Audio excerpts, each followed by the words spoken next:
Gue suka aneh ya sama perusahaan-perusahaan Indonesia mindsetnya. Kenapa selalu mereka menuliskan di aplikasi-aplikasi pekerjaan atau aplikasi-aplikasi lowongan pekerjaan dengan menerima calon karyawan di usia tertentu, misalkan fresh graduate. Salah? Ya nggak salah. Kayak kemarin kawan gue itu cerita sama gue bahwa dia bilang, bro, kayaknya gue udah susah nih dapet kerjaan. Kenapa? Gue bilang, karena usia gue udah 40 up loh.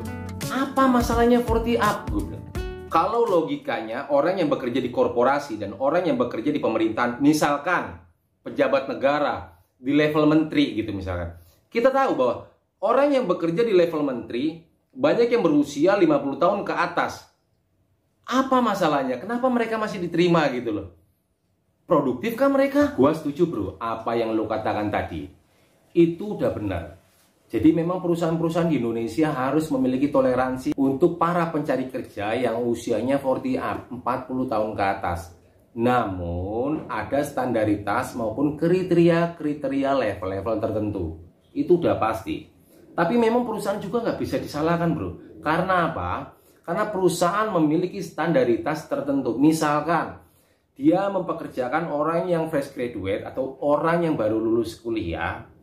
Kita tahu bahwa orang yang usianya muda ini kan biasanya kan memiliki kemampuan ataupun kecepatan yang diinginkan oleh perusahaan. Gue pernah punya kawan, karena basically gue dari media, itu di Amerika, di Eropa, beberapa kali itu gue chat sama mereka. Nah, gue tanya sama dia, bro, kalau di tempat lu dunia kerjanya tuh kayak gimana sih? Dia bilang sama gue, dia itu, kebenaran teman gue ini reporter. Nah, reporter itu di tempat gue itu masih banyak orang yang di usia 50 tahun. Dia ngejelasin sama gue, logikanya adalah ketika gue menjadi seorang reporter atau pekerja media, gue bersahabat dan gue berteman dengan anggota kepolisian maupun pejabat yang levelnya masih media. Ketika 25 tahun kemudian gue di posisi senior, jurnalis atau senior dalam dunia pekerjaan gue, ada studi kasus. Gua adalah orang yang paling mudah mendapatkan data. Justru ini sebetulnya kan memudahkan perusahaan. Memudahkan perusahaan bahwa orang tersebut bisa mendapatkan data-data yang dibutuhkan perusahaan mengenai informasi-informasi yang akan disampaikan pada masyarakat. Tapi kan memang nggak semua perusahaan memiliki mindset seperti ini bro. Nggak semuanya, dan kebetulan orang-orang yang memiliki skill dan kemampuan seperti ini nggak banyak. Gua nggak menyalahkan perusahaan. Atau misalkan seseorang yang kemarin dia bekerja di sebuah perusahaan, dia memiliki prestasi yang sangat bagus, tapi perusahaannya kolaps karena pandemi COVID-19 kemarin, dia akhirnya kena PHK dan jobless. Nah, ketika dia mencari pekerjaan, usianya udah 45 tahun katakan. Perusahaan yang mau menerima kerjaan dia, wah usianya udah 45 tahun nih. Tapi pengalaman kerja dia bagus gitu. Dilihat lagi CV yang sebelahnya. Ini usianya baru 25 tahun nih. Kayaknya yang 25 tahun aja nih bisa ngerjain pekerjaan ini. Salah perusahaan? Nggak salah.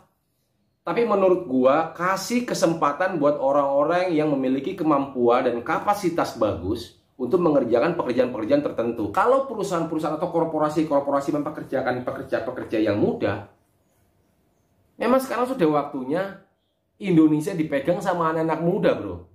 Jadi anak-anak muda ini kan kadang-kadang memang pola pikirnya ini nggak konvensional.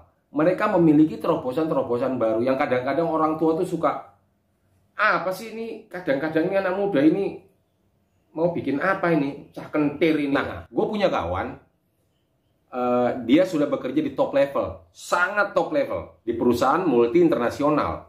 Gue pernah berkunjung ke perusahaan dia, dan gue curiga, gue ngeliat ada beberapa orang, sekitar 17 orang itu orang yang usianya udah 60 tahun, tapi kok masih kerja. Gue tanya sama dia, Pak, kenapa orang yang usianya 60 tahun masih dipekerjakan di sini? Karena seorang pekerja ketika dia sudah menjalani pensiun, jawaban dia apa? Tenang, bijak.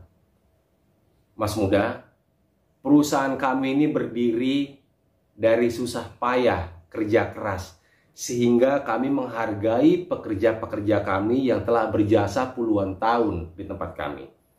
Ketika mereka sudah di usia jelang pensiun, kami tidak begitu saja melepas mereka. Kami tetap menghargai mereka dan tetap menempatkan mereka di posisi-posisi divisi kerja yang ringan-ringan. Mereka akan kaget, biasanya bekerja, terus di rumah nggak ada aktivitas lainnya. Kalau gue lihat perusahaan ini, wih gila, bijak banget ya, kok bisa kayak gini perusahaan ini ya, gue bilang. Ini sangat bagus sekali bro. Gitu kan. Nah ini harus dicontoh sama perusahaan-perusahaan di Indonesia gitu loh. Itu memang kadang-kadang kita harus menyadari bahwa industri perusahaan di Indonesia tidak bisa disamakan juga dengan di luar negeri sana gitu loh.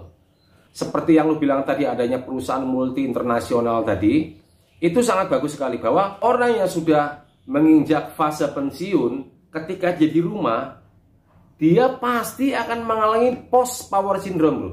Nah post power syndrome ini kayak kagetan loh, biasa memiliki kekuasaan ataupun pekerjaan terus tiba-tiba dia nggak punya kerja, kaget. Itu perusahaan sangat jarang di Indonesia seperti itu. Ibarat pesawat tuh soft landing, jadi nggak crash gitu loh. Jadi buat kawan-kawan yang usianya 40 up atau kawan-kawan yang masih sampai saat ini jobless, tidak memiliki pekerjaan, sabar, terus berjuang, ya kan? Gue yakin dan gue doain semoga kalian bisa mendapatkan pekerjaan. Nah, buat perusahaan juga kasih mereka kesempatan kerja di posisi-posisi yang tepat, gitu lah. Event gajinya nggak seberapa, ya kan? Intinya kita masih memberikan mereka kesempatan untuk mendapatkan rezeki yang halal, mencukupi kebutuhan keluarganya, ya kan? Ini sangat baik sekali. Terima kasih.